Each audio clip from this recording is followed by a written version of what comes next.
Yeas pour 113, 113. Nays contre 197, 197. Je déclare la motion rejetée.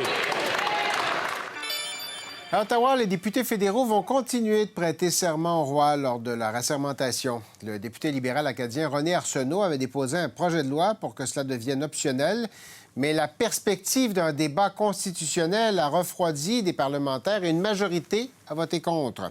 L'élu acadien a-t-il dit son dernier mot? René Arsenault, bonjour. Bonjour. Merci d'être avec nous. Résultat du vote cette semaine pour pas l'abolition du serment, mais pour le rendre optionnel. Oui. Est-ce qu'il vous a surpris? Oui et non. Je m'attendais à tout, donc je savais que ça allait être difficile parce qu'on parlait quand même d'un amendement constitutionnel, même si je ne cesse de dire que c'est mineur et que le Parlement peut exclusivement faire ce genre d'amendement. Sans ouvrir une ronde de discussion. Sans ouvrir la Constitution, parce que les gens pensent toujours amendement constitutionnel, ouvrir Constitution égale Lac-Meach, grande cicatrice canadienne, c'est la panique totale. Ouais. J'étais pas là du tout. Ça a quand même été... le gouvernement a quand même télégraphié le signal qu'ils n'étaient pas d'accord, qu'ils n'avaient pas envie d'aller jouer là quand le Conseil des ministres a dit « nous, on va voter contre ». Exactement. Ça aurait fait quoi comme différence s'il n'y avait pas eu cette commande-là? Ça aurait apporté ce projet de loi-là au comité de la justice. Ça serait passé?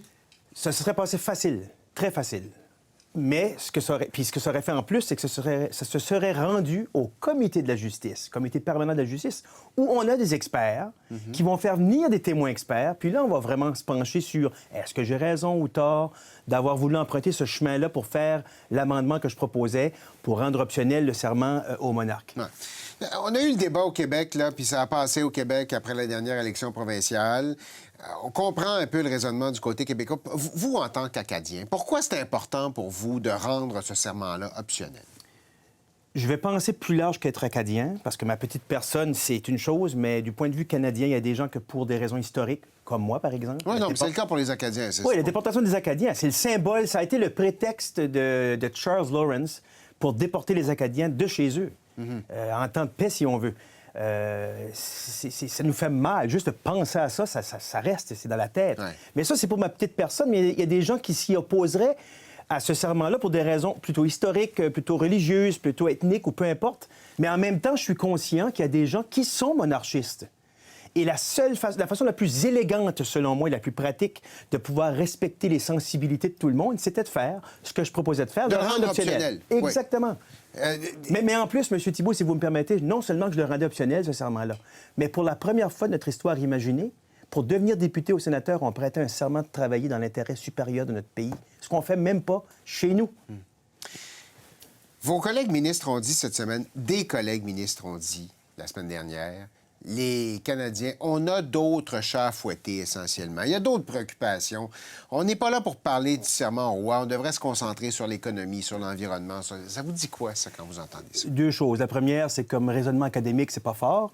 Deuxième chose que ça me dit, c'est qu'avant même de pouvoir justement traiter des projets de loi, de s'asseoir dans notre siège de député élu ou de sénateur nommé, avant même de pouvoir traiter d'un projet de loi quelconque, de faire passer des lois, de s'occuper de l'économie, il faut prêter un serment au monarque pour avoir le droit de parler de ces choses-là et de les faire.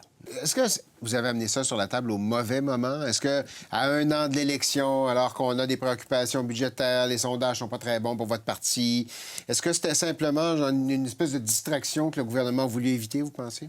Peut-être, mais il n'y a jamais de bon moment ou de mauvais moment. Quand on ne veut pas faire quelque chose, il n'y a jamais de bon ni de mauvais moment. C'est une excuse trop facile pour moi. Celle-là, je ne la prends pas au Canada, pas en 2024. Vous avez dit tout à l'heure, les gens, il y avait toute la question constitutionnelle, la crainte de devoir réouvrir la Constitution. Avez-vous l'impression que les gens sont un peu cachés derrière ça pour dire « on n'appuiera pas cette démarche-là » ? Absolument. Ça devient... pour deux raisons, ça devient... pour ceux qui ne connaissent pas, qui n'ont pas pris la peine de lire l'article 44 auquel je fais allusion, ou la partie 5 de notre Constitution de 1982, c'est compliqué. Un amendement constitutionnel, on ouvre la Constitution et de là toute la panique. Pour d'autres, c'est peut-être parce que, pour ne pas toucher aux sensibilités, pas réouvrir un débat peut-être inutile, touchons pas à ça, puis voici l'argument facile. J'ai l'impression que ce n'est que partie remise. Absolument, la graine est plantée. OK. Comment ça va se traduire? Je sais pas, ça prendra peut-être du temps. Peut-être qu'un gouvernement majoritaire serait peut-être plus enjoué, si on veut, de dire « oui, on va régler ça une fois pour toutes », parce que c'est vrai que prêter un serment au monarque, le forcer Moi, je ne veux pas l'abolir, le serment monarque ou la monarchie, rien de ça. Mais le rendre optionnel, c'est extrêmement inclusif, selon moi.